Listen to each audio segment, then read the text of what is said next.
Good night, and it's a pleasure once again to be a host on Guardian Radio 96.9 FM. I'm your host, Valentino Braun, aka Scoochie or Scrooge, host of the talk show Inside the Inner City that premieres every Friday at 6:30 to 8 p.m. Telephone numbers tonight are 323-6232, 325-4316, and 325-4259.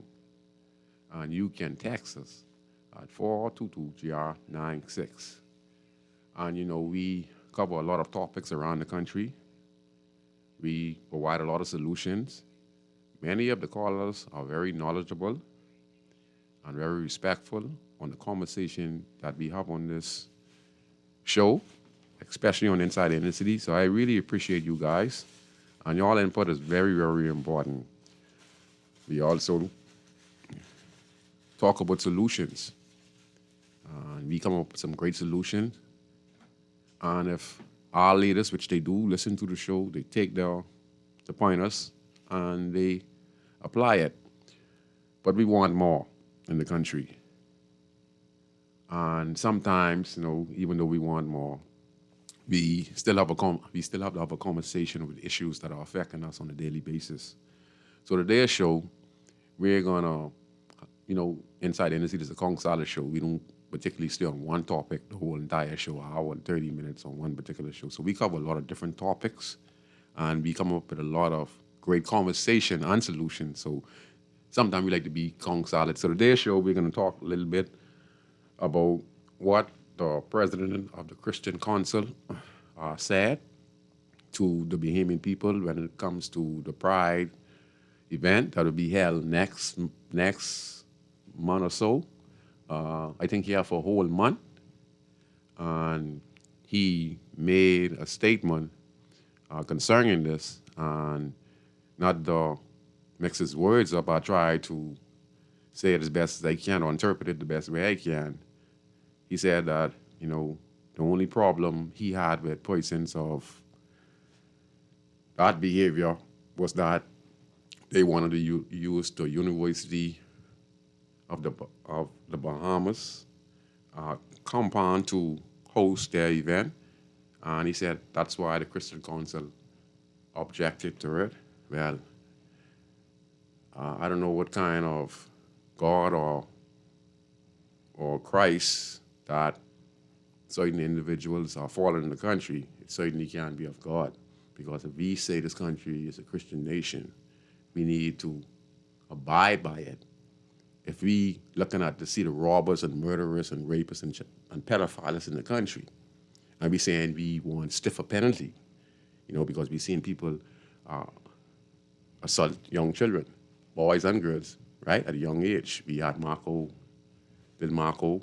Then we just had a little girl, Ariel, in Carmichael Road, who was also murdered and raped by a male. But in either case, don't you think these type of actions come from some type of energy that is in some type of life form?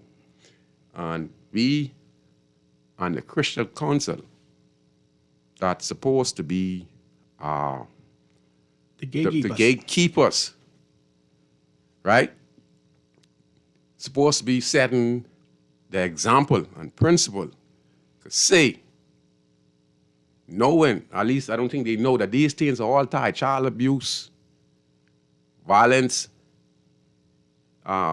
sexual intercourse, violence against man, woman against pedophilia. All this is connected to that particular lifestyle, and still the normal lifestyle. But this particular lifestyle is changing the mindset of the young youths. They don't know if they're man or woman. And the church, this particular church leader is saying that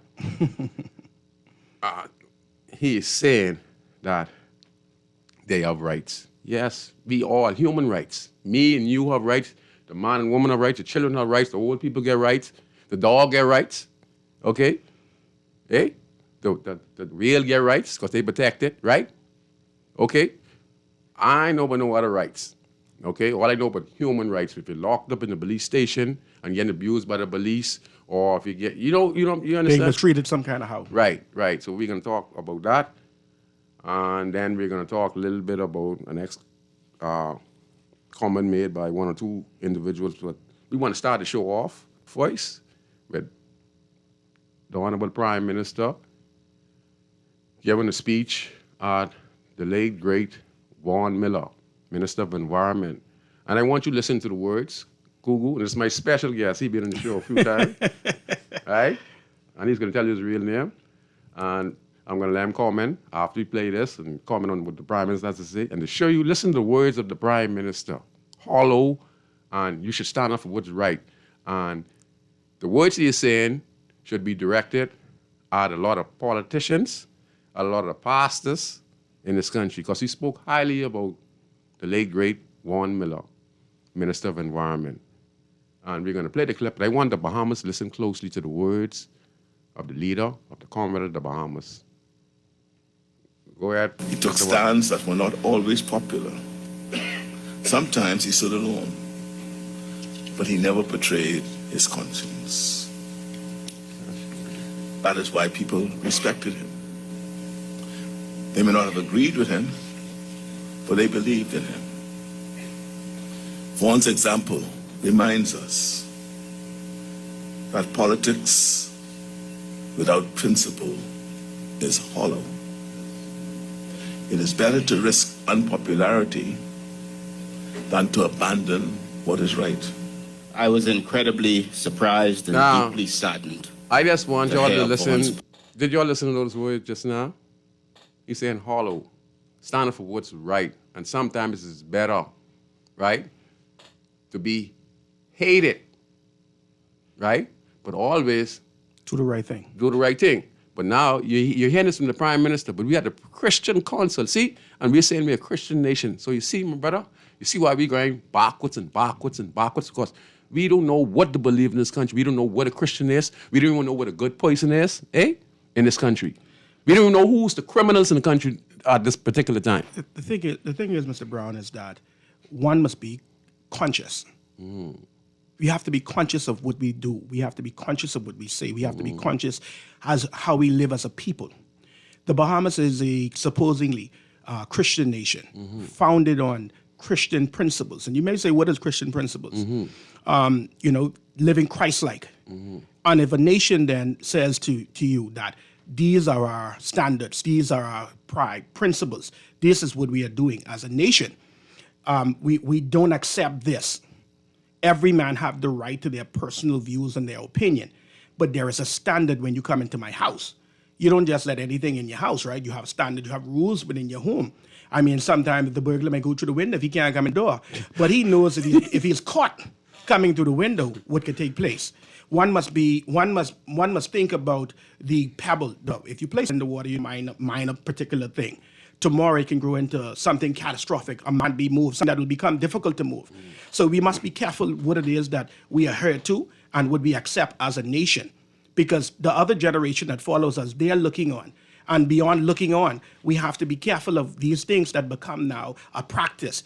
Because once it becomes a practice, it becomes a daily routine. You accept it, you think that it's okay to do these things. And so we were called to lead and to stand at the gate, to stop certain things from happening, to say this can't happen. This is the Bahamas. We believe in this. This is what we were founded on. You know what I mean? We've been spared by the Most High God in regards of these things that are happening, the hurricanes and so much things, because of our principles and things that we do daily. It's a practice. And so, these people that are coming in and they're bringing their idol gods, they're bringing their way of life. So they're changing the way we are as a nation. They're changing the way we are as a people. One must be careful of that. And so any leader or persons in leadership position, they must take the approach where they understand is bigger than just them. Yes. And they signed these agreements. Do you think that they took some type of payment? Because, we are conspiracy theorists, and sometimes the blaming people, we don't have the evidence like on paper, but we start to speculate and see through the lines, and on 100% or 100%, 96 times our little theory, like Jesse Ventura, conspiracy theory, It's be true. I'm not saying this is true, right? But people are saying. But we would have saw the rainbow flag would have been hoisted in the Bahamas, Oh. a Christian nation on our rock. And Ralph, he said, are we pressured by the international bodies? Are we pressured by accepting, or because we're constantly going to these people to ask for funding to do a project here and a project there? You know, we have to ask ourselves, what is the thing that we are signing on to allow them to even say give you funding? Because again, the borrower is a servant to the lender. Yes. And so the lender sets the stipulations for the borrower. And that's just something that we must understand as a people. And I heard a lot of times, a lot of people say that they're building our country by building brick and mortar. Brick and mortar doesn't live. The only way the country can be built, you have to build people. People build countries. So the country that we live in is the Bahamas, a unique place, 700 islands, reefs, and keys, a paradise among many because of the people. Rock changes. You can go into Jamaica and you could find beaches, you could find hills, you could find mountain, beautiful, breathtaking places, Bali. You can go anywhere. Hot spring and all. Hot spring and all. The fire coming out of the water, the healing waters. But what makes the difference is us as a people, the way that we treat people, the way we interact, the things that Bahamian were known to do, the courteousness, the thing that, you know, the pleasantry. You know, being a Bahamian was more than just a saying. It was meant from an action, something that people felt. You make people feel like, you know, they belonged, not realizing what they're doing. And, you know, these things are going out quickly on social media. Didn't even get a chance to even know that a loved one was hurt. Yeah. And you know, you just looking at that, and it's good for a like or a share. You know, when somebody would have been hurt in the communities, I mean, the whole neighborhood stopped. Yes. This was the talk. We talked about that one particular person for weeks. Yeah. Nowadays, it's like nothing. It's like, you know, today is him, tomorrow is somebody else, and nobody's stopping, nobody's checking. Nobody's saying, you know, sound the alarm. It needs to stop. Do you think this vulgar behavior, this is just one, do you think this vulgar behavior that is going to be introduced not only to our kids, but to the entire nation, right? Do you think this is going to have an effect on us, seeing people walking in a particular way, holding hands? So we're saying to our kids, you know, go to school, get your education, right? Then when you finish this, find a nice boyfriend, find a nice girlfriend, settle, think about the future, and get married. Now, how is this going to affect their mentality now, young kids who are growing up, who've been taught this, they're seeing this in their house, and et cetera. Now, we're not taking away the lifestyle of an individual. Why we want to make it so bold that the nation need to see it? Because you could do that inside your house. You understand? Your privacy, whatever inside your house, you could do that inside your house. It can't work in the house. Why can't work in the house? It can't work in the house because what happens is that these people are getting more bolder in regards to they want you to know their truth. They want you to accept their truth. And so you don't see the heterosexual man saying, hey, I'm a real man. Let's have a parade because we're having Real Man Day. You don't see real men standing in the community to say, we are real men and we're standing against these things. But these persons are selling a lifestyle. They're now selling this to the younger generation to say that this is acceptable. You could live your truth. You could be born a male, but you could become a woman. You know what I mean? These are things that are getting pushed down the mouths of these people and say, hey, you can live your truth. This is okay. One time ago, it's unacceptable. You could never see a person in the Bahamas ever hold hands. Yeah. I mean, but now you're looking at the world and how the global world is set and the rules that they're putting down and the acceptance. And, you know, if you don't go with it, then it's like you hate people. And if you know what I mean? As for me in my house, if I can serve the Lord, I have to serve the Lord based on what he says. Boy, this crazy. You don't know how to believe in God or how to believe in Jesus. Now, Yahshua and Yahweh, they're the original names, but in English, we call them that. And it's very confusing for people who trying to find God because the leaders in these particular fields, you know, they confusing. 1 minute, you know, he does something good when he talked about how many pastors are hypocrites and blah, blah, blah. So, you know, we applaud him for that, for speaking on, saying that, you know, pastors go and use their position to go for politics and clout and et cetera. You know, he come back 2 months, 3 months later, you know, maybe because he got scrutinized from his colleagues, you know, saying that he probably didn't say that. But the Prime Minister just stated that one has to do this, to be this like if you're speaking the truth. If you're doing the right thing. But a man who say he loved God and loved Jesus, now me and you are sinners, brother. Yes. But I'm more Christian than plenty of these people who say they're Christian, right? You can compromise yourself, you know, Mr. Brown. And we find that throughout the leadership positions, we're seeing our people become compromised, and for more than one reason. Some of the reasons, like you're saying, is that the house scolding that if 10 of them are going left, Yes. and you don't want to be the odd one to say I'm going to go right, Yes. or doing the right thing is to stop you from doing that, or say pull you in and say, hey, man, Mr. Brown, you need to do things a kind of a little differently because people are looking up to you and so forth. So rather than you saying that to you and you disliking me by scolding you or telling you or pulling you on the side and lifting you by say, hey, listen, you're much better than this, man. Let's try to do this like this. They have a problem with people speaking their minds or telling you what is wrong. Their problem is they worry about man. Y'all worry about man. See, again, they worry about man. You worry about what your colleagues say, my brother. You read the Bible. You hear about the judgment. You hear about the false preachers who preach and carry the sheep astray. And honestly speaking, I'm going to speak my mind. The problem is I speak the truth. And I always speak my truth, even though he don't speak his truth. He speak, but he's... It got to go... Yeah. One must go past just a conversation. And you cannot continue to say things because it sounds good. Sounds good. You have to follow that by action. I don't watch what they say. I watch what they do. So we're looking at people in the inner city. We're looking at the cries of the people in the inner city. Yes. We're looking at the daily people that go out every morning and they try to make sunshine or make a way. In the ghetto, we say, you're trying to make a little hustle. You're trying to do a hustle. And so, people are buying snacks and groceries for their kids every morning. They cannot afford to do it like some other people Yes. that can go and they can purchase their grocery in wholesale or in abundance. You know what I mean? So we must be able to be our brother's keeper and look at these people. There was a mantra one time where they says that, dry every tear. They said that to look and for the most vulnerable, for the sick, the shut-in, the special needs. And what Christ say? If you do for who? If you do for the poor? Yes, definitely. So again, they ain't reading this book. Father say, if you do for the poor, you do for me. Or you do for me, and beyond doing for me, you have now created an area where you have now Christ-like. you're living Christ-like. Yes. It's an action now. So you're living Christ-like. Google, I see we have the phone line. And Let's before go we go to to that that. call, I just want to say this to the president of the Christian Council.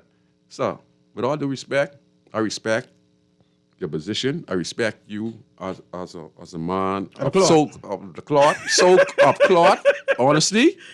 Because a man of cloth is supposed to be the boldest and bravest. I on this radio, and I challenge the world. Just like how you say, there are a lot of people who saying, I on the radio, I talking this, and I talking that. And you know what I say? I say, the hell with them. I know what they're doing. I'm fighting for a country. And now I might not have an army behind me, but I have the greatest army, God. I'll tell you one thing. Can you wake a sleeping man up who's No. pretending to be asleep? No. Okay. No. So I just want to say this. Sir, you're leading people astray. You're preaching the word of God. You need to apologize and do the right thing. Because, sir, on that day, we all going to die one day. And I watched Dante Inferno. Hey? And with the book name, the book of Enoch, I read these things. And they say the hell is like a human body. And they say the worst part of hell is in the head part. They said that's the worst part of hell. And they said the worst set of people are going. And I'm not saying he is the worst set of persons. But when you are representing God and you got the nation, I'm not the only one saying this. You're not the only one saying this. When he said that, there's my auntie, people everywhere in the road. My question is, what is his position? The president of the Christian Council. Repeat that one more time. What's his position? The president of the Christian Council. If you're the president of the Christian Council, you are the gatekeeper. You are responsible to be responsible in your answering. You're responsible for the people that are looking up to you and who are Yes. looking on to you. Yes. We must be mindful of what we let into our Yes. house. We must be mindful of what we say because it impacts a generation. Because people don't respect him. No, they didn't. They just respect him just a little.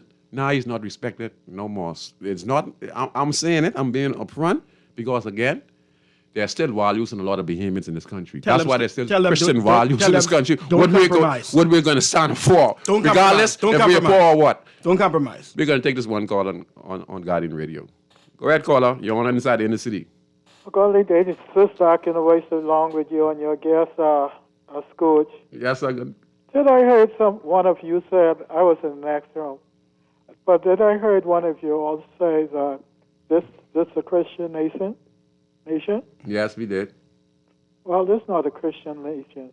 Some of the people in this nation a Christian? Oh, yes. Now you get, that's the best answer ever. Go ahead. Yeah. Well, that's all I really want.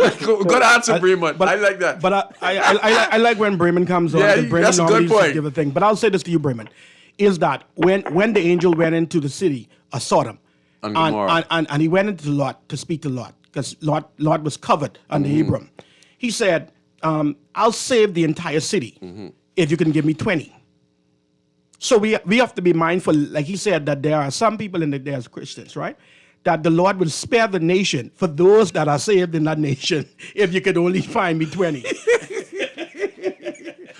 But that's the right answer. We supposed to be a Christian nation, we are not, but there are many good Christian people in there who live in the value. And when I said what it is to be a Christian, this is how I think it should be. It should be an honest man or woman who comes from it could be a family oriented, where they have this generation of kids. They teach them not to steal, Principles, values. not to touch other things that do not belong to them. Don't gossip. Get your education. Be respectful to people. Be helpful. Be helpful. Have a kind heart, but always have the fear of God inside of you. Well, that's the beginning of knowledge. Teach them the 10 or 20 commandments that is necessary. Teach them about patience. Teach them about not getting too angry, and always have a compassionate heart, but always have a heart also to turn away from doing evil when you get amongst other people. That's and helping your neighbor. That's what I feel what it is to be Christian-like or God-like in the country. Let me see if I get the next clip. Let me see if I can find it. Google. Let me go right to this next one. This is the next statement made. Hold on 1 second. Sorry, people. I'm very sorry for that. I supposed to have this organized, but I'd be so busy doing a lot of stuff in the community. I find it right now. 1 second. Or we can take this next call. Go ahead, caller. You're on Inside the Inner City. Hello? We up in the feedback. Hello? Still up in the feedback. Go ahead, caller. You still there?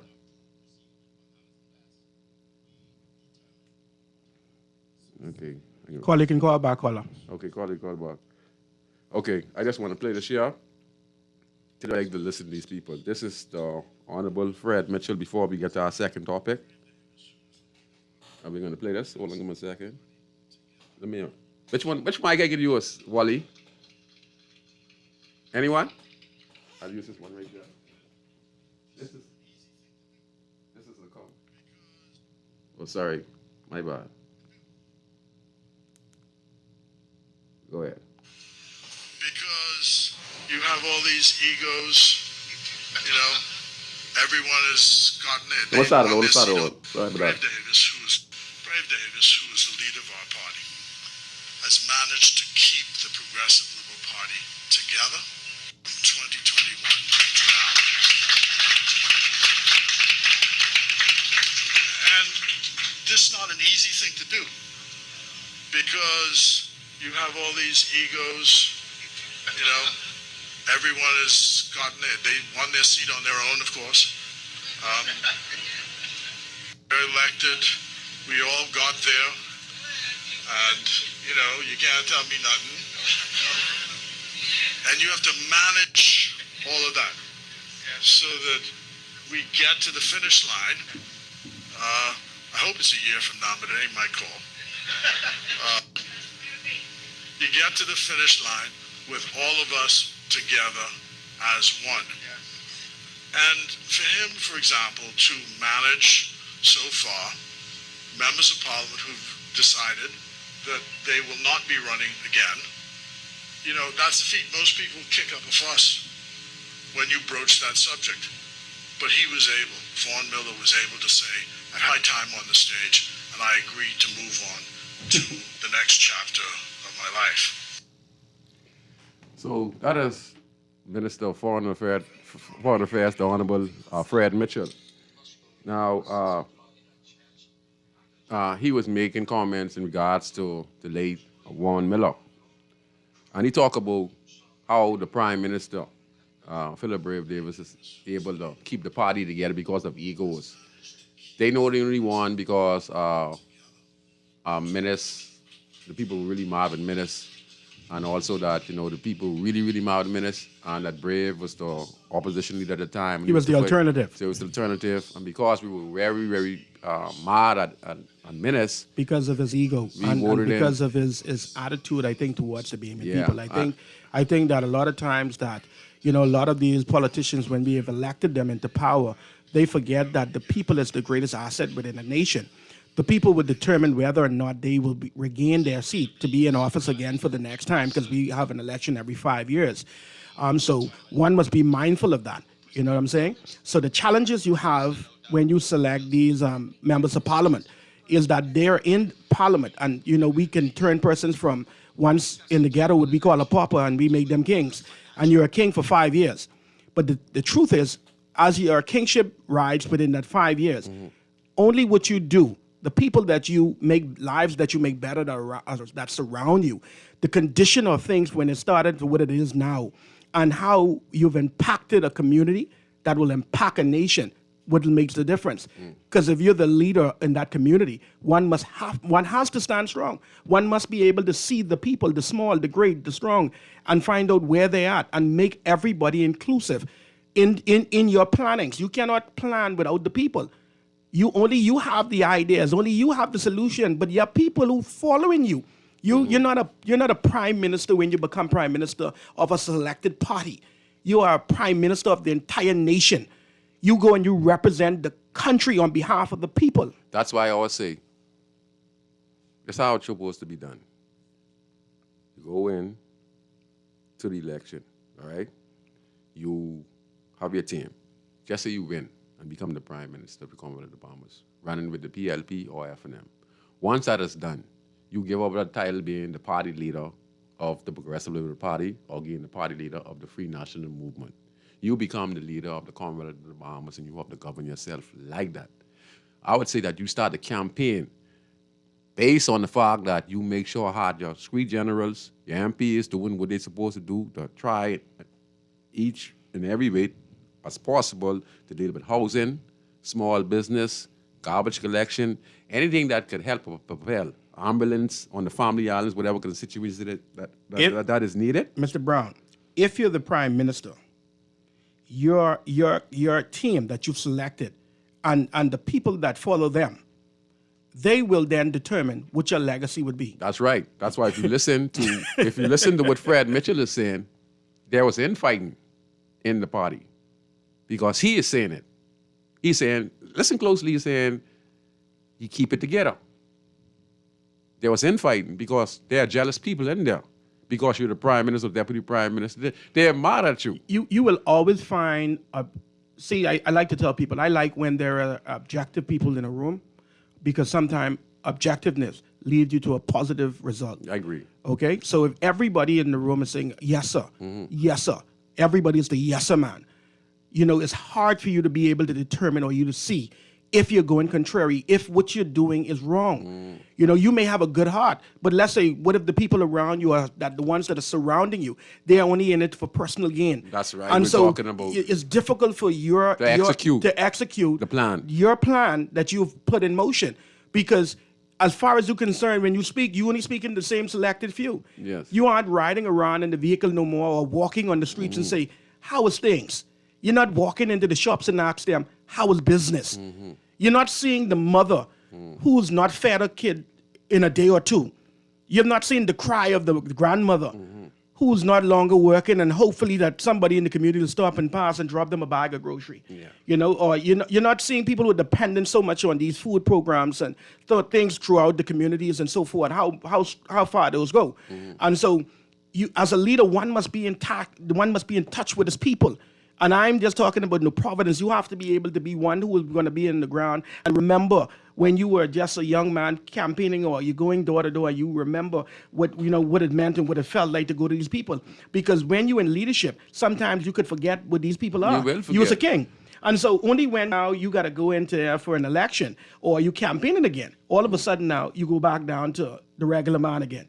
And now you're asking me, what are the plights of the community? What's happening? What's going on? You know what I mean? We have 4 years to do this or 5 years to do this. My thing is that you saying this with a voice of strong will, but it has to follow with an action. And, we must be mindful of the people around you, because the people around you could cause your legacy not to even compare to be nothing. That's why I say you should be a smart prime minister. When you get elected, whether you're the leader and become prime minister, you know what you start to do? If you've been as the prime minister, you govern the country as best as possible. You got all the permanent secretary from all departments under your wing. You govern. Then you have these things done when you talked about responsibility in each community, providing the necessary equipment for what each particular family island need by the population that is there. By what's there? So we don't need to assess. We know they need. We know they need an ambulance. The light off. We know they need the water going on. This problem is. We know these things. It's been a problem. We know they need a new road. So we don't need to assess. I look at the thing the other day, right? I said, for me, my opinion is, okay, I walk into the office if I was the prime minister tomorrow morning. God forbid, if I was the prime minister. I said, I'm looking in the inner city in those places that you said that are most at risk. Because if I raise the price on what food costs in a grocery shop, does it affect the ones who cannot afford it? Or does it affect the ones who have the money to afford it? I mean, if you raise the price, the people who can afford it, even if they cry, they're going to buy it no matter what. Yes, because they can afford to buy it. The funds. So the ones who do not have the funds to buy it, then they have to decide whether I pay a light bill or I buy food for my children. Bad food or healthy food? Everything is going to be bad because the healthy food is very expensive. So it's difficult when a bag of grocery. I remember going in our inner city in the grocery store, going to the mom and pop stores. We used to go to Mr. Morris. Every shop. And we could credit food over to Mr. Morris, and so tell your Grammy them or your granddad didn't get the money. But I remember the fact that from then, the cost of living to now, what the cost of living is, right? So I'm walking in the grocery shop and I'm shopping now in one of the regular local stores. And if I spend $260, I might leave there with one bag of groceries. Yeah, one bag. And $260 is basically the minimum wage that we have set in our country for persons to be paid. So one must understand that this is included if you got to put gas, this is included if you got to, and you look at it in the cities, like, I think one of the greatest initiatives that took place during that time, I think that when Mr. Minnis was in office, I think he would have granted duty-free for the people over the hill, right? Tax-free zone. Right? So because what the tax-free zone did is that these are the most affected people.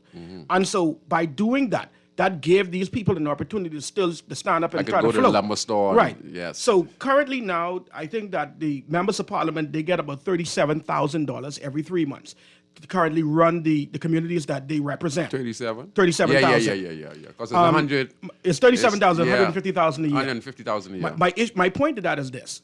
That can't have nobody. No, I'm going to say. I just said that 37,000. The 37,000 can work if you're in Kalani. Yeah, in Kalani. The 37,000 can work if you're in the Yamakro or Twine. You need 37 million. But I'm saying to you is that can work if it's there. Yes. So as the prime minister, I'm assessing what my communities need. Right. The Bain and the Grandstown and the Camp Roads and the Fox Hills and the Pinewood Gardens, and there's certain sectors, we know the middle sectors of the New Providence that are at most at risk. Yes. You can look at those things. Yes, we have public works. Yes, we have the Ministry of Works. Yes, we have these other entities, social service and different things that are going to play their role. But we know that there's more help that is needed. Way more. Because these are interchanging areas. And these are areas that are most affected based on the economic growth of things that are outside and inside that are determining the factors of those persons living.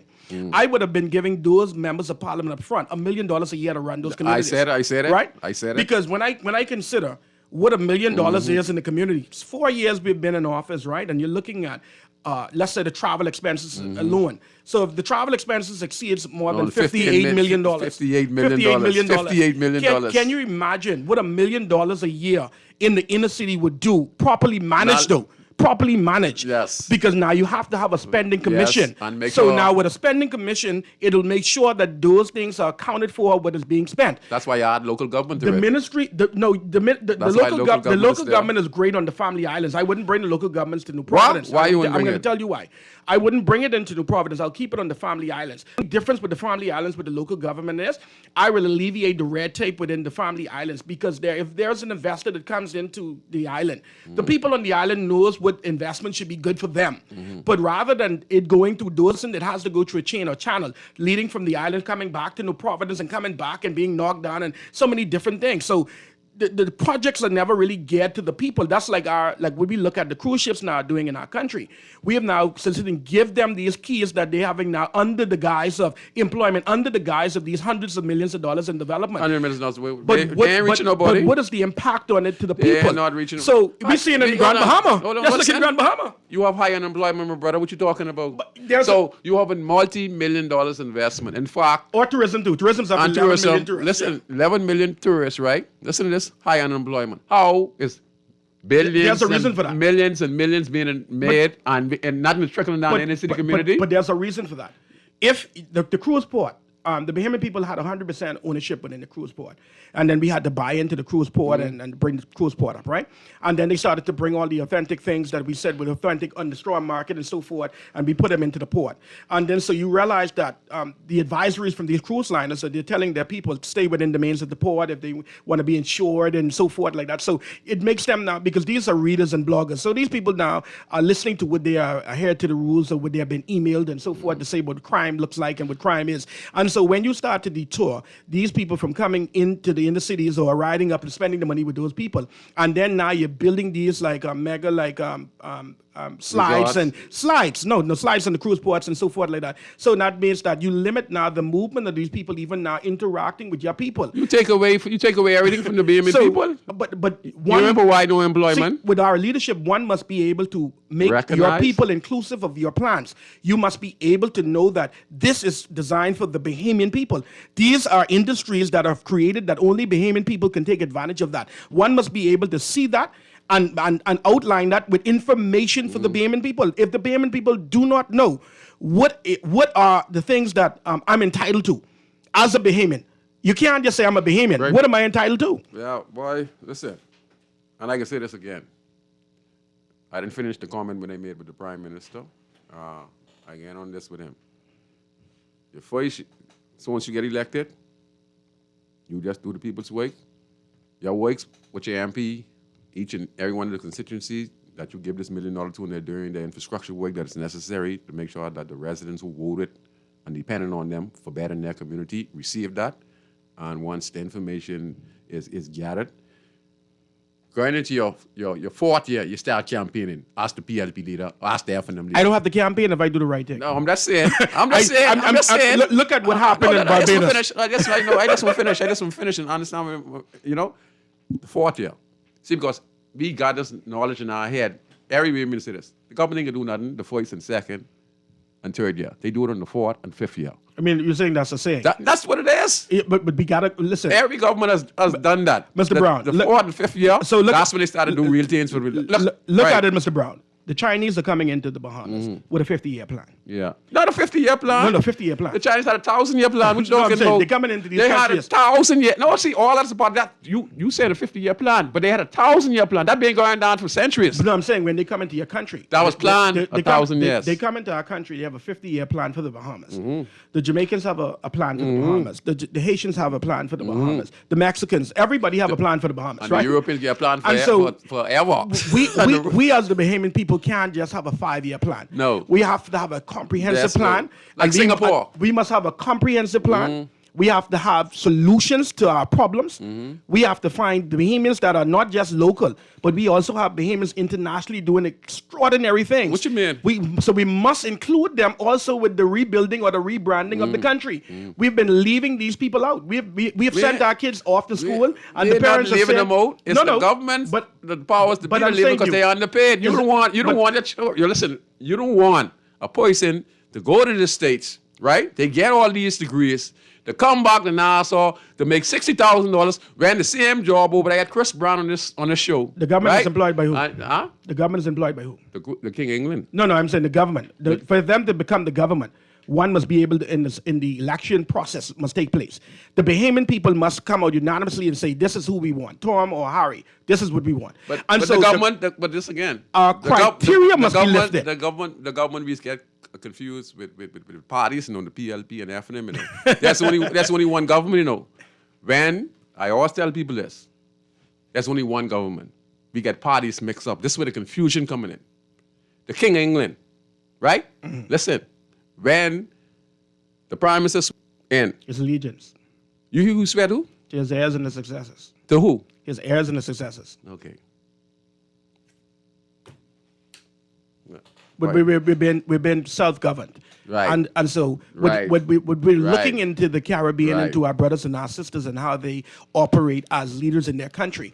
If you look at in Barbados with Mia Motley, you're seeing she won in the electoral process. She's won unanimously. Yeah. I'm talking about where there was no opposition. Yeah. Because she. This is what good leadership does. That's right. And so what I'm saying to you is that the Bahamian people want a government that is going Similar- to deliver. similar, No, yes. we're saying who is going to Yes, deliver. yes. So if you're going to be this of the Joshua generation, and we're asking you the question, can you deliver? You can't continuously say to me on a big platform, these are things that I'm going to do for the Bahamian people. See, the days of my great-grandmother and grandmother and those are past. I mean, God forbid, they're gone on. And so the younger generation from 50 down, we're now social media driven, and we're now open to the world. So you can't say to me that this is not possible when I know it's possible based on what Yeah. I see, what I read, what I can confirm. And I didn't get finish, because I like how you making some good points. Call it company right now, and we was talking about the Prime Minister and how he gave his allegiance to the King of England. And I was thinking just now, and I said to myself, "That's crazy," because when you really look at it, right,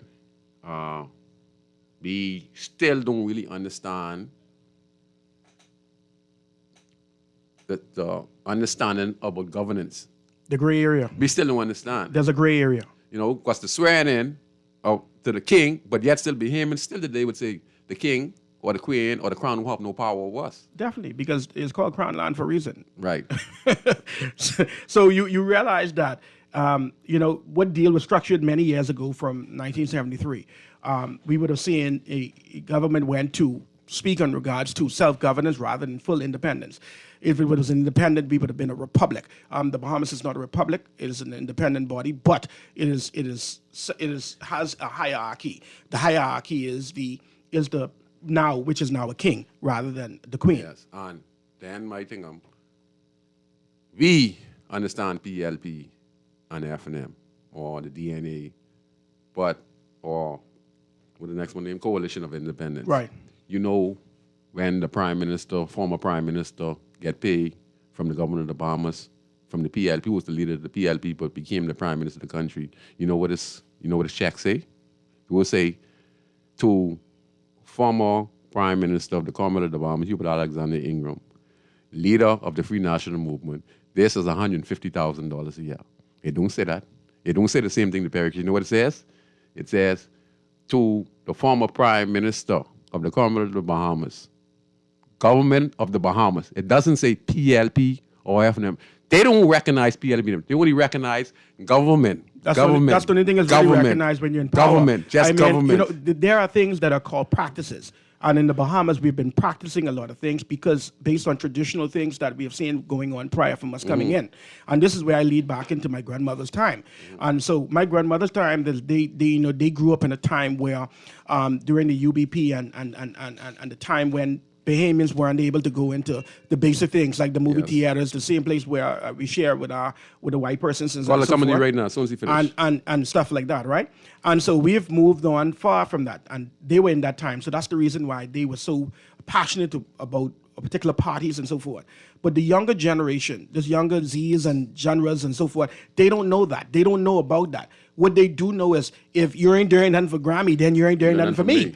And so if you say you can do something, I'm looking for you to do that, because if you don't provide what you say you can do for me, I ain't going to say nothing to you. I just going to show you just what I think about you. Yeah.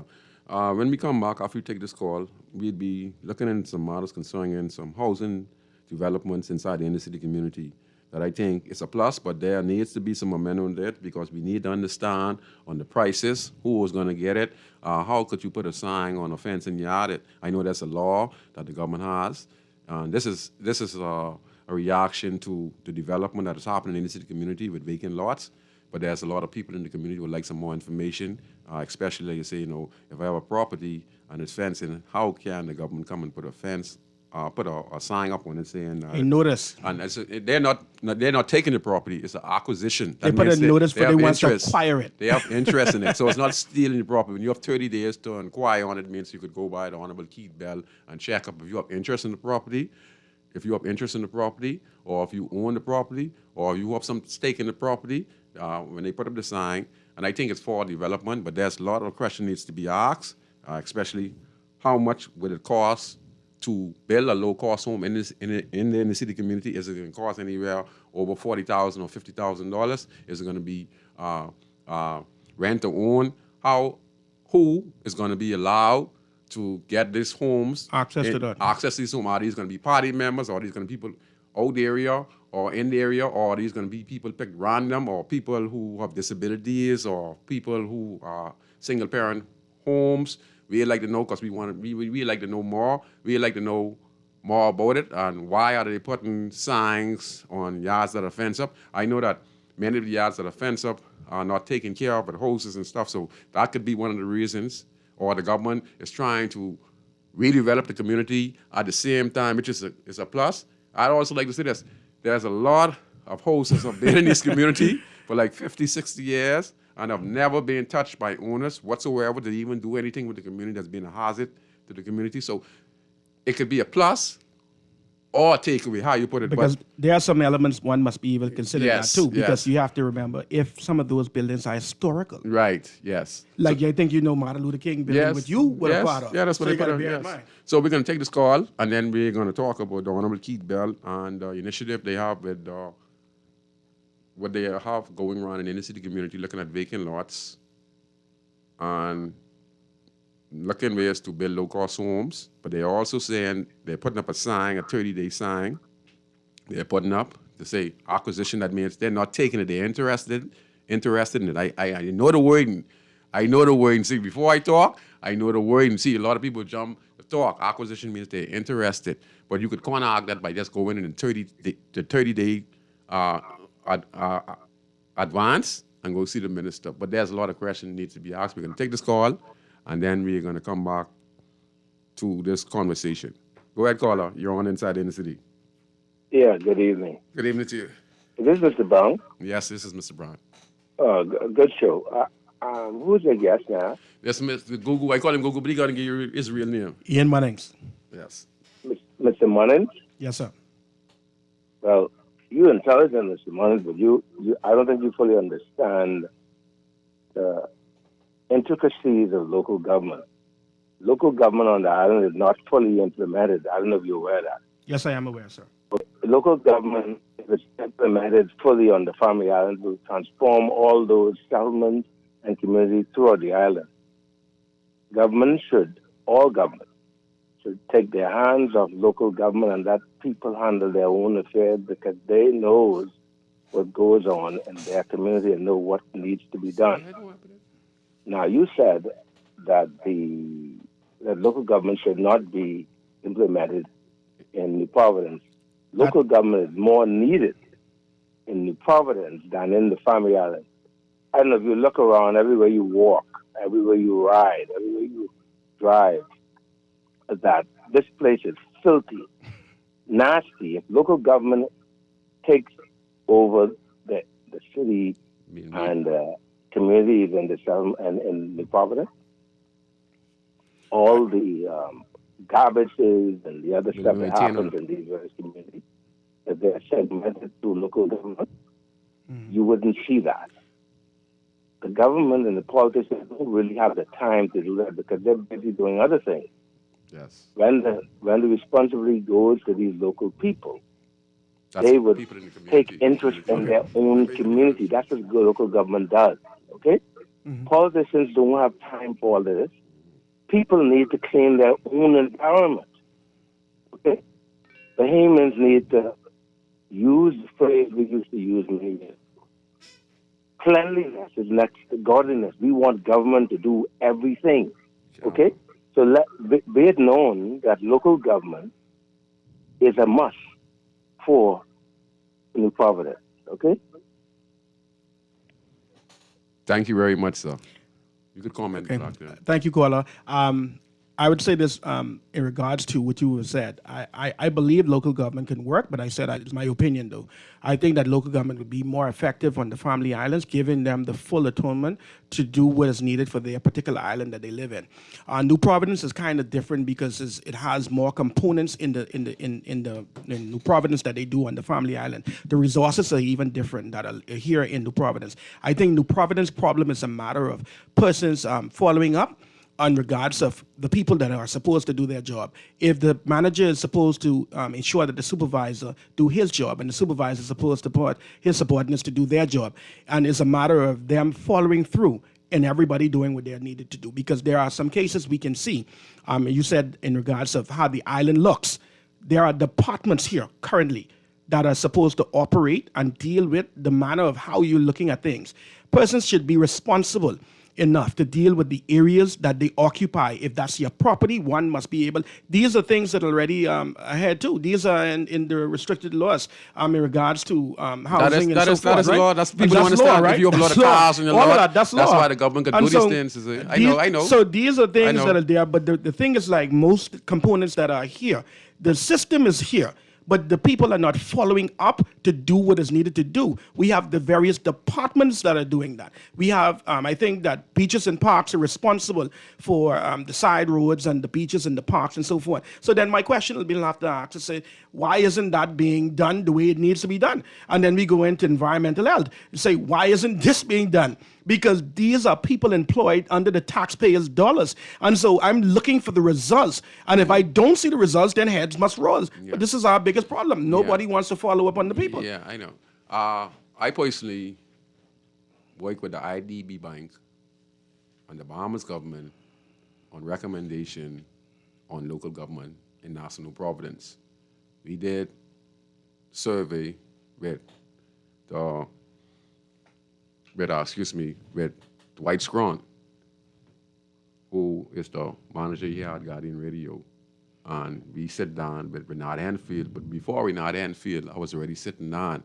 And the word local government came up in the meeting is when I sat down with the IDB. Now, IDB is the #1 bank that support government and all programs in the Commonwealth of the Bahamas. I was invited because I was in the inner city, and I was recommended them that I have some information about the inner city community. I sat down with them for about 3 months straight. They brought all the team from the office of the Prime Minister, okay? They brought students from the University of the Bahamas. We sit down and put a whole plan together to introduce a complex plan with students, Dwight Scron, and many others to come up with a comprehensive plan to see how we can make local government be reintroduced here in the inner city community. We did it under the Minister's administration, where I was a non-paid private consultant. And one of the things we talked about, what the gentleman talked about, the maintenance. Local government and NASA was supposed to deal with issues that the politicians don't have the time. They're too busy. Local government is going to be a representation of local people who do community work in the community, who would be elected based on their work, by their works in the community, who are not a PLP or FNM. They could be PLP or FNM. It doesn't matter once they know that everyone who lives in the community has to be treated equally and fairly. It's going to deal with the roads, garbage collection, to make sure that no hoses run down, make sure that there are no dialect vehicles in the yard, that the whole system would be maintained on a regular basis. So we have persons walking around, working with local government, different agencies. Like you say, you were similar, that would identify a dialect vehicle, a host that should not be in the community, serving no purpose with no one living in it, but a young girl has got raped in it. It's an abandoned home. Right. Garbage is being done from neighbors within that property. So every time government spends to clean up the community, it does not work because the yards that are abandoned serves as a... My opinion is that... I'm not saying... I know. My opinion is that... No, we're not going to... I'm just saying the whole idea about it was to take the pressure off the government officials, because they think, when you talk about the $1 million, yes, do you think being a grandstand deserves 1 MP? Let me ask you, do you think Angleston deserves 1 MP? I think we must first ask ourselves statistically how many people live with 50,000 in each one of these areas. I will ask the question: how many people live, first of all, in each of those sectors? Right. Right.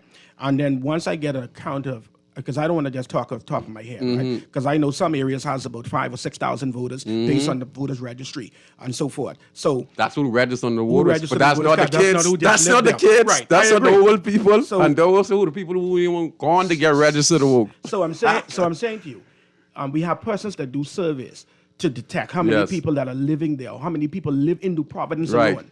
Once I sector those things up, and I can say to you, I have 50,000 living in Afghanistan, and then I'd say to you, I have 50,000 people. We know that 50,000 for one particular person to manage is kind of difficult, right? And so it may need to do 25,000 We're at a year. $150,000. That's a year. So how? I said that's a I'm year. just saying.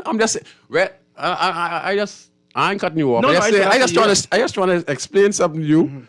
150,000. What the hell $150,000 could do? That only for 2 families in the community, my brother. With the cost of living going up. That's only for 2 families okay. in the community. This is what I'm saying to you. I know I'm not against you. No, I know. I'm just telling you the ministry- that $150,000 that the ministry receive. The Ministry of Works is supposed to deal with the maintenance of the roads. That is not happening. No, see, this is where we That's have- why local government this, coming right No, now. but this is where even if That's where local government but coming even right if now. local government comes in, We can what identify channels- it. My question to you is this: if local government comes into place, who's still in charge to issue out these particular contracts, or issue out or to manage the funding that is going to be passed through cabinet or passed through finance? Well, if you who's look going to manage at it? if you look at the survey, if you look at the program we did in each community, we're going to have certain community leaders who apply to be in a district community leader in each community, who would have a team of people in each part of the community to take the pressure off them. Who's the funding going to be filtered through? That's what I'm asking. The chairman.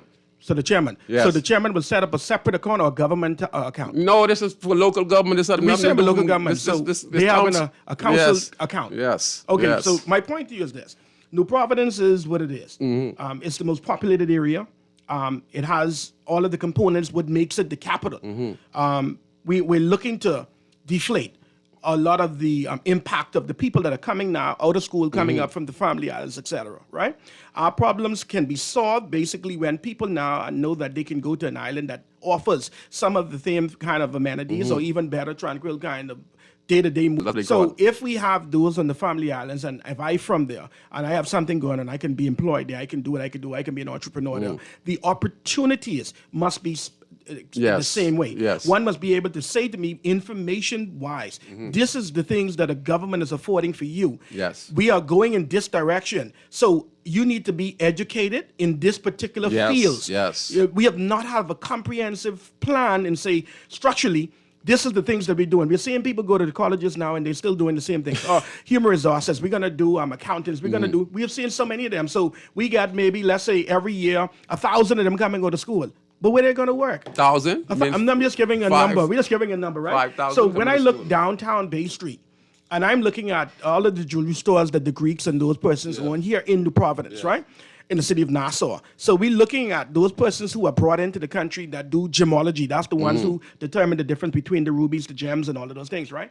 And most of them are Indians that are in our country. And they've been here for more than 10 and 15, 20 years, right? Longer than that. I'm just saying, they've been here Some of them more been than over that, 50 right? years. They've been here more than 20 years. How many people have they trained? How many Bahamians do that work? Who can be employed? Because hey, Tom, I have to go now because John can do that. He's a Bahamian. Look at Grand Bahama, one of the largest container ports in the region, if not the second largest in the region next to the Panamanian canals, right? Billions of dollars are trying to channel through that to that corporation, the boat fixing yard that they have there. And then you're looking at the employment of the Bahamians in there, and you say they're either the security guards or the forklift drivers. How many Bahamians that we have that have been trained to be an underwater welder? You know what I mean? A fabricator, all of these kind of things. A government must be able to say, these are the directions we want our people to start to go into. That's true. But see, like I say, we're depending too much on government. Again, that's where local Who government have comes the- in. See, but- they has the power. See, again, see, Who's listen. the leader of the country? Listen, the government, listen. the leader of the country? Listen, you think Donald Trump is the leader of America? Well, he makes... Hold on, listen to me. It's not what I believe. It's not what I believe. You listen. It's not what I believe. It's a matter of what is being implemented and who's saying it. I agree. Listen to me. I sit down with prime ministers and I don't. But they finger. Why is me and the prime minister sit down? They call them like this, my brother. Huh?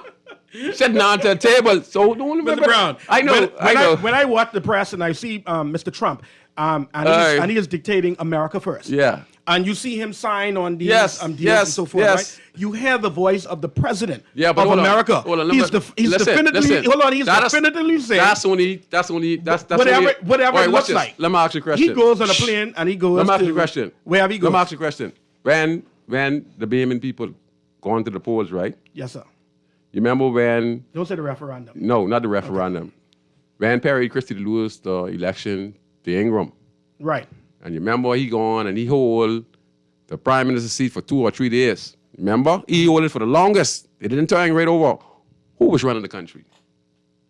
Well, when there is no government, you ask the question. When there is no government, the ex officio for is one day. If there is no government, once an election is called, the ex officio takes the place. Who's the officio? The commissioner of police. All right. And whoever it may be at the time. Who's over the commissioner of police? I'm saying to you is. I'm just saying. It's whoever at the time. And once that seat is given up. All right. And the bell has rung. There is no. You're no longer the minister of this. No more. I know. You're no longer the member. The member. See, every man has to fight for a seat at that point.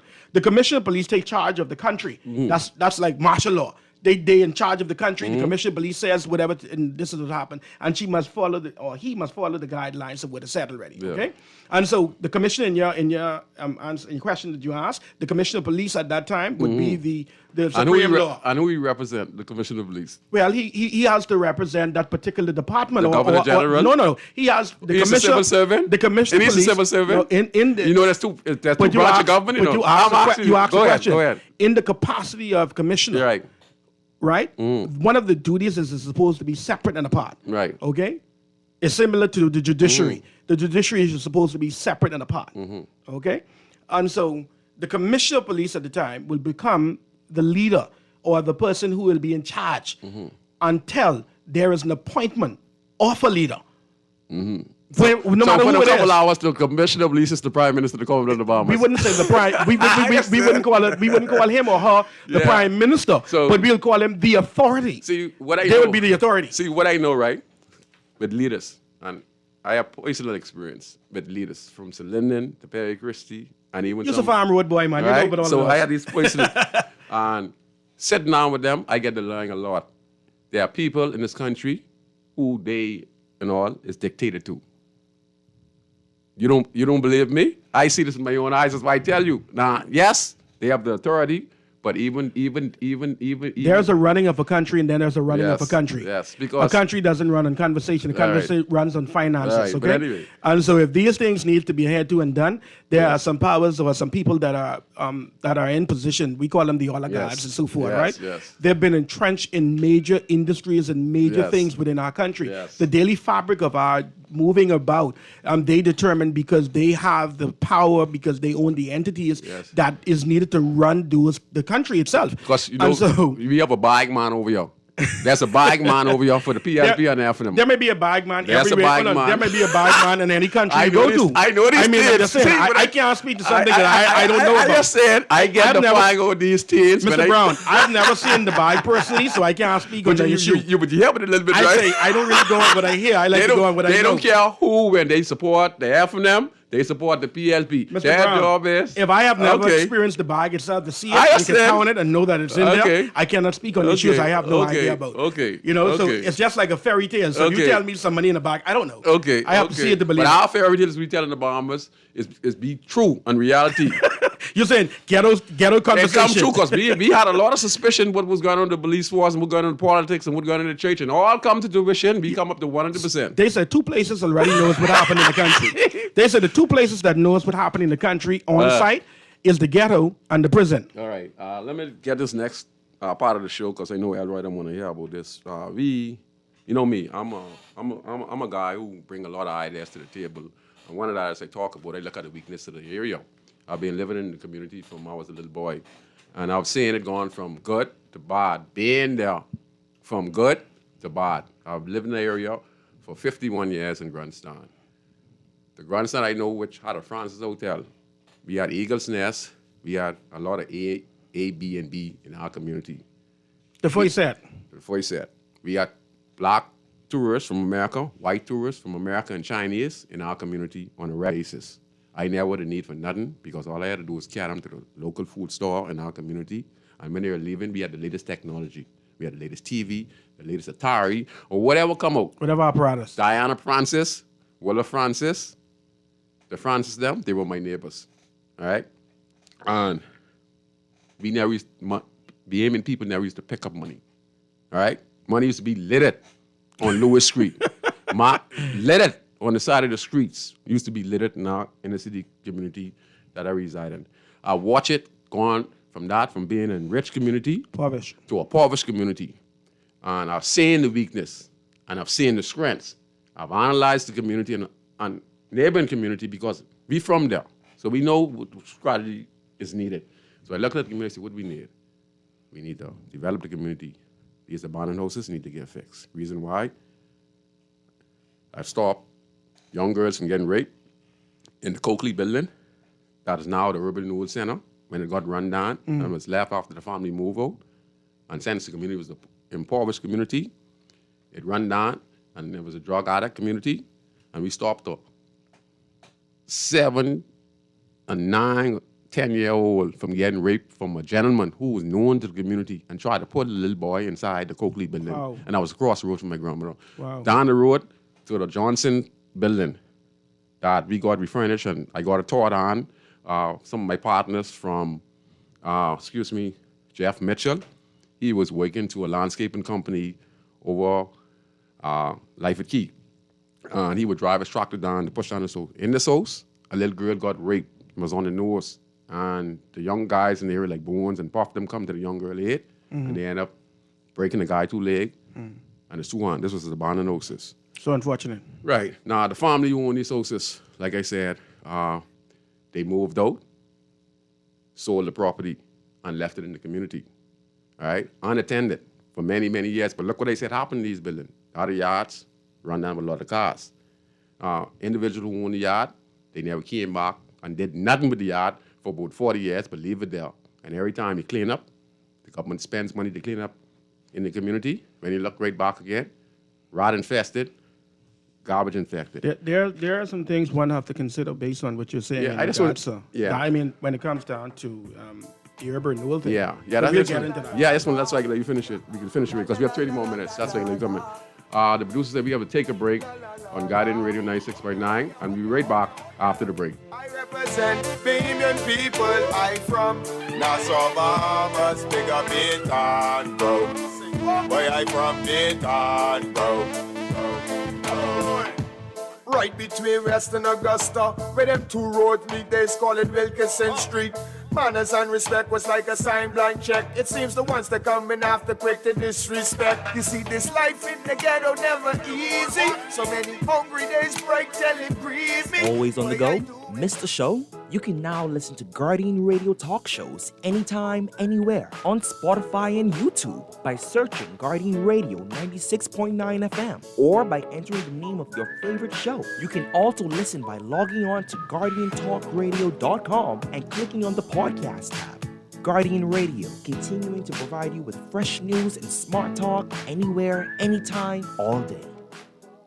Girl, you see how Cora eye look funny, all black up yesterday? But she say she bumped into a wall when she's running after the churn dam. Yeah, but last Saturday, you see her arm was all black and blue, right? So what you saying? You think something wrong between her and Jack? I ain't sure, but you know Jack is a jealous man. I hear him and Cora last Friday. I hear him say he hear Cora have eyes for Junior. Now you know that ain't true. Cora is a good woman, does mind her business, take care of them churn, and go to church every Sunday. So what you think we should do? I think we should report Jack, you know. Cora don't say nothing, but silence hides violence, and we don't want to line up in the cemetery. Not me.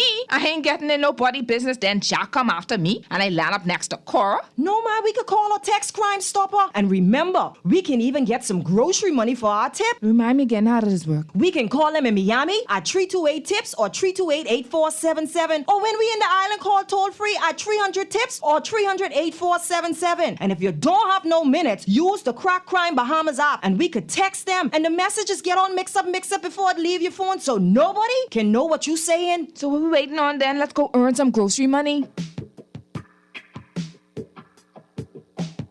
Bigger, longer, wider. Saturdays are getting supersized on Guardian Radio, following the always heavy-hitting The Eye Opener at 9 a.m. Stay tuned for the full size, The Accredited from 10th year seniors at 11 a.m. Now for a full 2 hours. Then Tell It to Stanya at 1 p.m. is now even longer at 90 minutes. The big, all-new season of Our Blue Bahamas from Breathe is now at 2:30 p.m. And the Happy Hour with Deandra Cartwright is smiling wide at its new time, 3 p.m.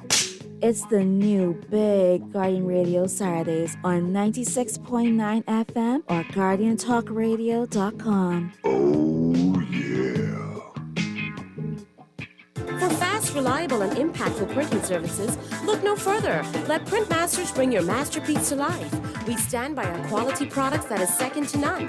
Our affordable pricing and friendly, efficient staff makes Printmasters the ultimate choice for all your printing needs. We can deliver any type of printing services, from banners to booklets to business cards. You name it, we can print it. Let Printmasters bring your masterpiece to life. Located in the Nassau Guardian Building, telephone 302-2361. This is Guardian Radio 96.9 FM, streaming on GuardianTalkRadio.com and the Guardian Radio app, Nassau, Bahamas.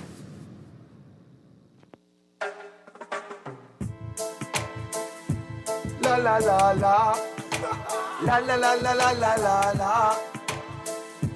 La la la la. I represent Bahamian people. I from Nassau, Bahamas, big up in town. All right, we're back on Inside the Inner City on Guardian Radio 96.9 FM. And like I said, I said those things because I live in the community and my concern was always the community. I've been cleaning in the community for over 20 years. 20 years I've been cleaning in the community. Over and over. 20 years of my own money. And still cleaning up the day. All right? So all the Moses and stuff you see today, I've been cleaning up. But like I said, some of the yards have fence on it. The government needs to explain to the general public and exactly what their intentions are concerning, because when I listen, let me read it. Let me read it first. Let me see it, Joe. Excuse me. They can't even see too good, man. I need glasses. But anyway. Google, you didn't pick it up? You didn't get it? No, I didn't get it. Oh, Lord. Google, you wasting me, man. Let me see your phone. See if you can get it big, and then you can read it tomorrow. Well, you got that fine as ever. Yeah, I take it, man. You can't see it, you can't see that. This is citation from the Ministry of Environment. That's under urban housing or Ministry of Housing. That's housing. Yeah, it's a good initiative, but still, there are people who are up their yard fence and they're taking well kept. So if my yard is fenced in. Yeah, once it's well kept and fenced, you should not. If my yard is fenced in. Yes. No. I can find it very hard. Yes. For a department. Yes. To put a notice. Right. Of acquisition or even to acquire. Yes. A piece of property that's already been fenced in and it has an owner. Yes. And I need to go to the ministry to have a conversation on whether or not I own the property or how I get the property, if the property is already fenced in and so forth. I mean, it clearly has an owner if it's fenced in. Fencing means it's taking care of people who somebody's taking care of it or something like that. Yes, right. So it's fenced in. Yes. And so somebody's that's why it's fenced in. No cars or nothing. Right. So it's kind of different when you have an apartment or complex or a building that nobody is living in. And you realize that it becomes now an environmental problem, or it comes into a national security that's issue. Where the effect that's comes kind in. of different. Yes, that's you know what I mean? different. Because you talked about the issue with the young, I yes. think young lady or the young man who were raped or Twice. apparently That's why I did. rape, That's what right? I did. What I did. So those particular buildings that are open, I mean, some persons could come in and they become hazardous and so forth. I can understand the government assessing those and doing that, but not going into every property that they deem that either that there is no structure on it, but it's fenced in, but you can put it on that, And then the ones that do have a structure but have a presence, like I said to you, I think they would have put that on the same building with Martin Luther King. Yes. That's an historical building. Yes. So if you're putting in that for breaking down, I don't think you can break down an No, you can't historical break that. building. That's That's a my historical point. building. That can't And break so, down. you know, how do you go about to acquire these people's property? And then the question it is the people in the inner city want to ask, provide us with the some necessary information. Yes. You know, you just Like can't you're coming say in- send people in there and say doing something. We're going to Lewis Street, Right, Bay you Street, just and we're can't gonna just do some do that. assessments, some properties we feel we like. Because there's some buildings downtown and some other places I can Yes. say that you can start off and Yes. doing that if that's the case. Yes. But the thing about it is that the law permits which means thou could acquire a piece of Yes, property. yes. It tells you the domain or how long you've been living or operating or cultivating that particular property and the channels that one must go through. But the problem is that nobody wants to give proper information. And so everybody feels, especially in the ghetto, they feel like they're being left out and they feel as though, who do they turn to? And that is their major plight because ghetto people in regards of what they call ghetto or people that are under the watermark in regards of finances, they have an issue. Who can they turn to? And when everything around them results in having finance or having money. Yes. And they might want to do some of their To get a property. lawyer is $500 for Yes. consultation. Yes. That's not even saying if he's going to take on the case because I don't know any lawyers in the Bahamas that take pro bono cases. Well, we have thing now. We have the public defender stand Yes, down. but you have to remember with the clinic, with the clinic, that goes. You trying to say company? That's the clinic. That's a whole nother thing. You better there. stop, But boy. no, that's a whole nother aid thing. Yeah, That's a whole nother but clinic. they do a public So defenders. what they do, I think I saw where they were going throughout communities. Yes. And any questions you would have regarding the law, That'd be good. that they would provide the information which is needed. Yes. But I'm saying to you, there are cases where people that grandparents own these properties people. and they are passed on. They own these properties, but you know back then they had how things were done, basically recording and so forth. And so either they have problems with title, even though their parents own it, because everything then wasn't really registered per se.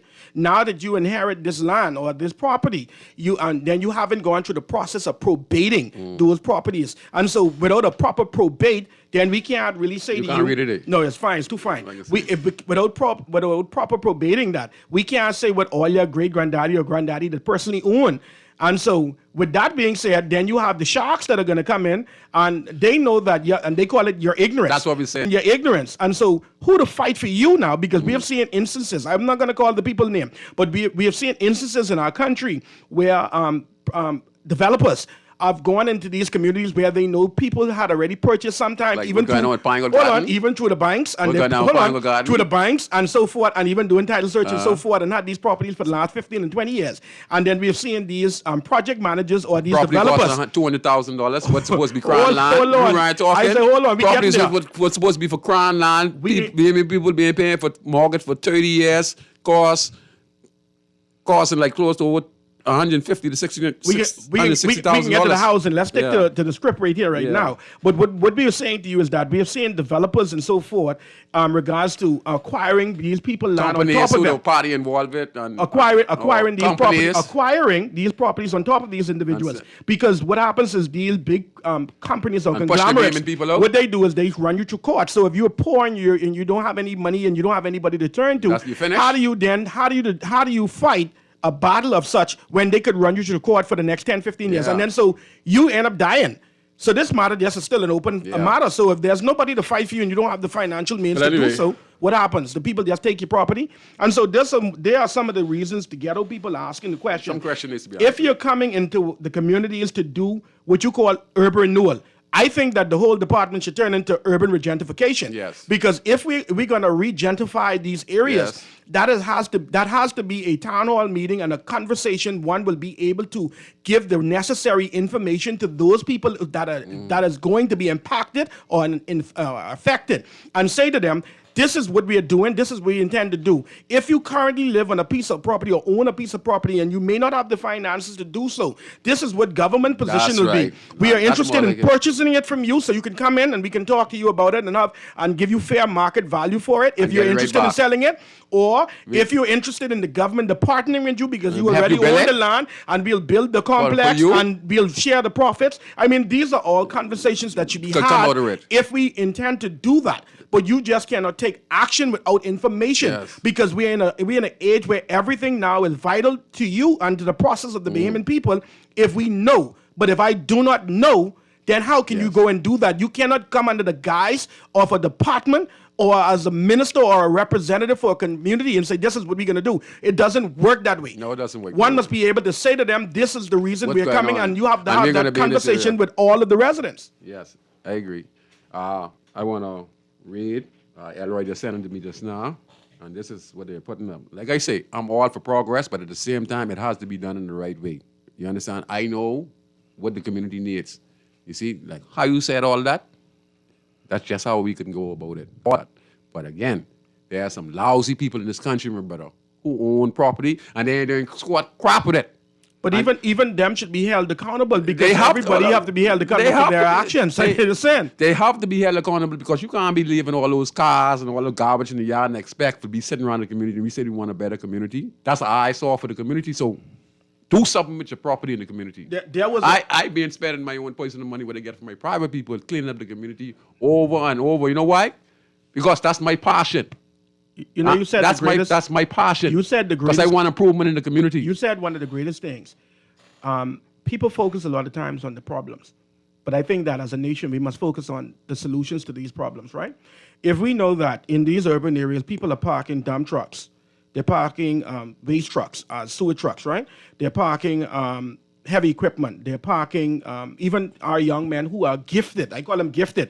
Is the direction in which we're channeling them in. So we have those our mechanics, let's just say. Their trade is mechanic, what you call bush mechanic, right?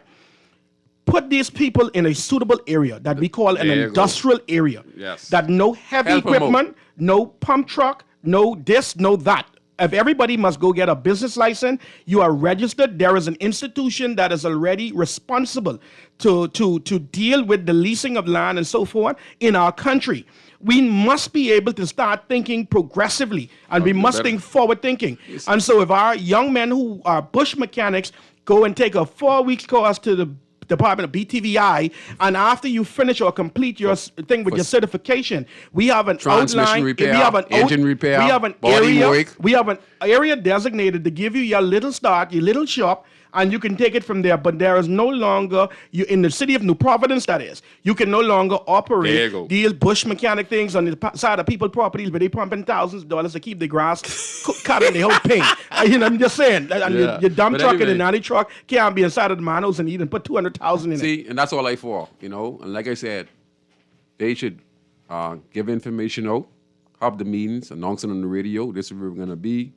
Tell the owners and stuff like that, or people who are interested, who squatting the land, because some people who squat on the land been cleaned up for years. The owners, 50 years. Some owners ain't never been in these. But I know what's going on around the corner. They passed the 50. Some of the owners never been in these areas to do nothing with their property. They passed the 12 and a half years requirement time. But if we could take it and work with the persons who was in charge, you know, like the fencing yard, we're going to have to leave those alone. As long as there's no abandoned cars.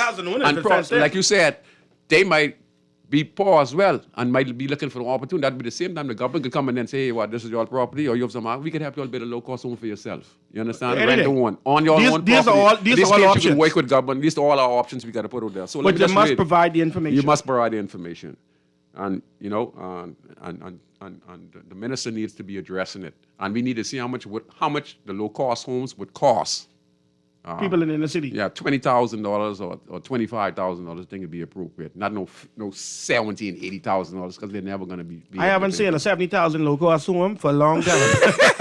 So let me just read this what Elroy said. He said that all persons, all that certain lot, piece or parcel of land containing by at measurement 6,550 square feet or therefore being lot number 33 in block 199 on a plan named being a grandstand logged in Department of Housing, New Providence, in the Commonwealth of the Bahamas, of being a grandstand, abiding and bounding towards the north by public school known as Lewis Street, towards the East Street, by public road known as Maycock Lane, towards the south by Lot 34 towards the west by Lot number 40, or whoever else the same may abut and bond, which said lot, piece, or parcel of land is more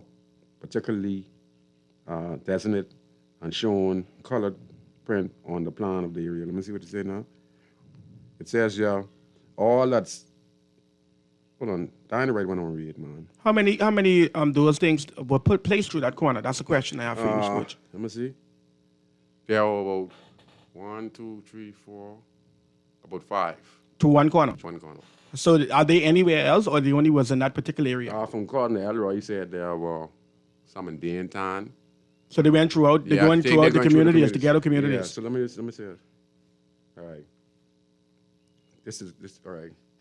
The Ministry of Housing and Urban Renewal, Commonwealth of the Bahamas, New Providence, the acquisition of land act, chapter 252, just to unlock that declaration of an intended acquisition. It appears to me that the Prime Minister, the Minister, the Governor of the Bahamas, Commonwealth of the Bahamas, responsible for the acquisition and disposition of lands that the lands described in the schedules annex are needed for a public purpose.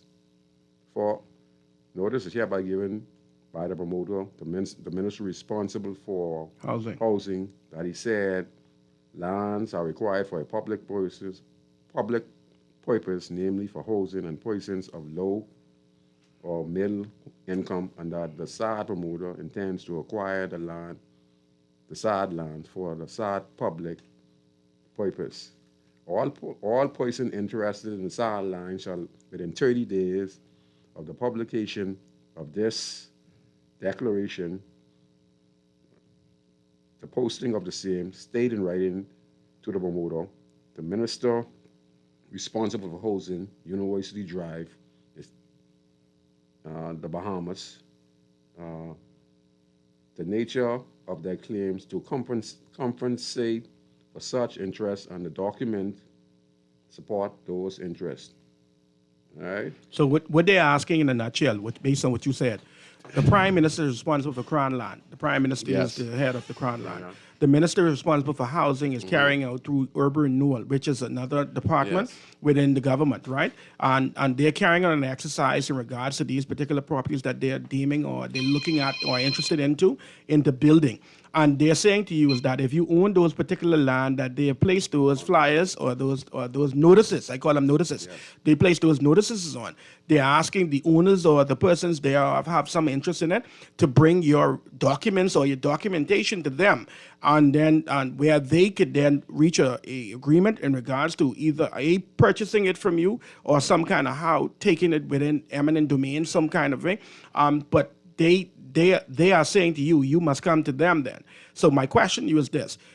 This exercise being done is being said over the radio before or over the television, but there has been no real consultation towards this particular thing happening. So I think that what should have taken place in those areas that they are placing those things up, a town hall meeting should have been called by the minister responsible for housing and urban renewal, and then he should have then had his team along with him to be able to inform the Bahamian people what's going on in those inner cities, because again, there are a lot of times that the people in the inner city feels as though they are left out of the process and they're left out of the conversation all the way forward. And you're going to always get a kickback with them if you're trying to take and take and take if they believe you're taking something away from them. I think the proper thing should do is that thou should have a town hall meeting and you should disseminate that information to the Bahamian people. Yeah. That's a mouthful. But what I like to say is that persons, go and check on your property, clean it up, and if you want to probably do something good with it, you might want to build it for your family or someone, your brother or sister or cousin, don't just leave it there, you know what I mean? And I think that the government, like he said, Google, they should go and have town meetings. They should put on the radio what area they'd be in, advising the general public, let them know about the law, let them know also that if you're leaving your abandoned yard unattended, government can acquire it if it's not serving a good purpose, because we want the area to be beautified, but also at the same time we want fairness. So if the yard fencing, I think the government owes the property owners or those who taking care of the caretakers apology, because we all trying to make the Bahamas a better place, Yes. So I think the minister, Mr. Keith Bell, it's a great initiative, but we got to benefit. We got to know how much the property. We got to know how much the property costs. Value that. Yeah, and we got to know the value. We got to know what's in it for us. Yeah, it has to have a market value. And we don't want people coming out the area getting these property. Yeah, we can't be biased. Yes, a person can probably get a property from one, or if it's a poor person from a different area and there's nothing else available, because we can't just say you just live in the area. The house has got to be for everyone in the area. No, man, we all be humans. You understand? But it has to be where we have voice preference in the community. We're gonna take this last call. We can take this last call, Wally. Caller, you're gonna have to make it real quick, please. Scrooge. Hey. I think you're off someplace. Every piece of land in the Bahamas are registered in land of survey. All you have to do... No, we ain't saying nothing. Say it again? No, we ain't saying nothing. No, what I'm saying is, right, I'm telling you something. Every land in the Bahamas record are in the land of survey. Yes. You just got to take the time to know who did own it, what number it is, and go to the land and survey and do the research and see who was the real owner from whence it came. Yes. But that's a difficult task because a lot of the information that would have been to the land and survey, I think a lot of some of those documents would have been distorted and so forth because, we're coming from analog and going to dialogue and, you're trying to digitalize those old documentations and so forth like that. But they have a registry in regards of a layout of all of the plan surveyed. They mark them out. Yeah, they have a plan surveyed. They're markable. They have a plan surveyed. They got the drones up and stuff like that. But you'd have to go to you'd have to go to department to do a proper research, a title search, and the title search then will basically tell you who was the last owner. It's a good initiative, but they just need to explain more. I think the guy, when he put up some of the signs, he truly don't understand exactly where he was putting those signs because people live. People lived in some of those places, right? So some people that's their dwelling home. So you're putting. Yeah, that's the confusion. On a person dwelling home that the government want to take these people out. I mean, so what you're gonna do? You're gonna put me in a 4-story house now? I don't know what you're doing. Like I said, a town hall meeting is needed.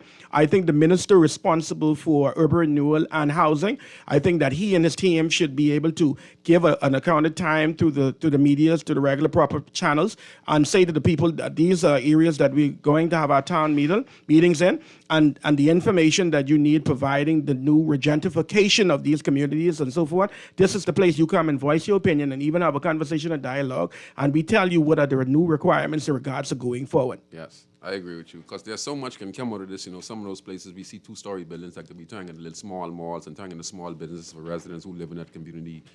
Bed and breakfasts. So this has a lot can come out of it, but we just want the government to do it the right way. Places like Elroy, they were kind of getting not to say paranoid because Elroy's he got his lawyers and stuff like that. Just don't gorilla the poor people. That's what we're trying to say. Don't gorilla the poor people. Just don't gorilla the poor people. Just be upfront with us. Let us know what's going on. But we need the community to be beautified. We don't need to see abandoned houses or all kind of old cars. We understand people has their business and stuff like that. But man, come on, man. We get children, they harbor roaches. But I like the fact on the sign that says that the prime minister that responsible for the ground land and then the minister responsible for housing. I think that the prime minister, and which is the minister responsible for housing, I think that is a joint effort from them to say to the Bahamian people, this is the way we are structurally going forward for the brain and grandstand or this particular area or that particular area. Say this to us, have a town hall meeting, and then find out from us some of the inputs and we think to make our area better, because the reality is we live there. Yes. Some people pass through, but we all live there. We need development, and there are thousands of abandoned houses in this country that could go to at-risk young single-parent home parent, persons who have disabilities, because we have a lot of people who pass away and they have disabled children who don't have no place to go, living in a hostel and stuff. So this could be a great opportunity for social service for some of these abandoned houses around the country. To be a part of it. To be a part of it, to get some of these persons under some roof. You understand what I'm saying? In the country. But do it the right way. But just do it the right way. You understand? The initiative is a great idea, but the way how they're doing it right now, but like you said, we can make amendments to it. We can make amendments of some things you recommend when you're talking to the property owners, helping the district meeting, showing us the design of the house. It's going to be a 2-room, 3-room, how much the property is going to be sold for. If I was to sell my property, what is going to be the agreement? You understand? Less empower the ghetto people. Less empower the ghetto people, so that at the end of the day, I can win. Like I said, then it might be my property. I just didn't have no money. And I might could go to the government now and in this 30 days and say to them, I would like to build a house on and I don't have no place. They just ain't have no money and they might, consider it. So there's so much option, but we must do it in the right way. You understand? I like the initiative, but there's some things going on wrong. But like I say, we could amend. So tell the minister responsible for housing and urban renewal. Yes. I suggest that you get your crew together and you start a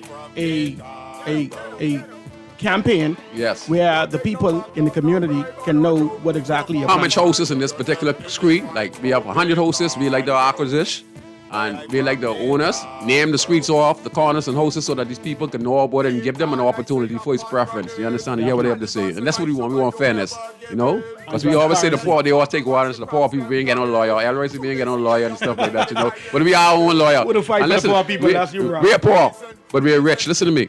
When we stick together, we ain't poor. You know when we poor? When we separated. That's when we poor. Unity is That's what poor is.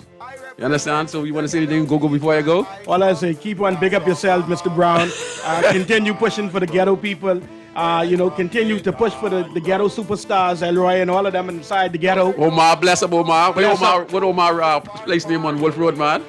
I can't remember the pink place. Master Creations. Master Creation. Big up Omar to Master Creation. Big up Elroy, all the ghetto youth them and who holding it down and making sure that the ghetto maintain its position in the country. Old cooking Minnie. I like you can't forget Minnie now. You got to say Minnie. So to everyone, big up Charles, to everyone who listen to the show. We all here for you. You understand? That's why we use this platform to talk about things that can work in the inner city community. You understand? This can work, but they have to do it in the right way. We can't be oppressing people. The people poor, give them an opportunity, their voice preference. Show them the respect needed. Go on the news, tell them the minister would be around walking the area. We have 100 properties that we like the acquisition. We like all the owners to come.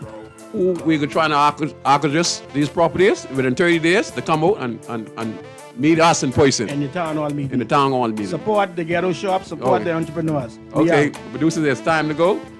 We'll see you next week on Inside the Industry. I'm Valentino Brown, a.k.a. Scrooge. They call me Daddy as well. My good co-host in Ian studio. Munnings. Ian Munnings, cool. Go.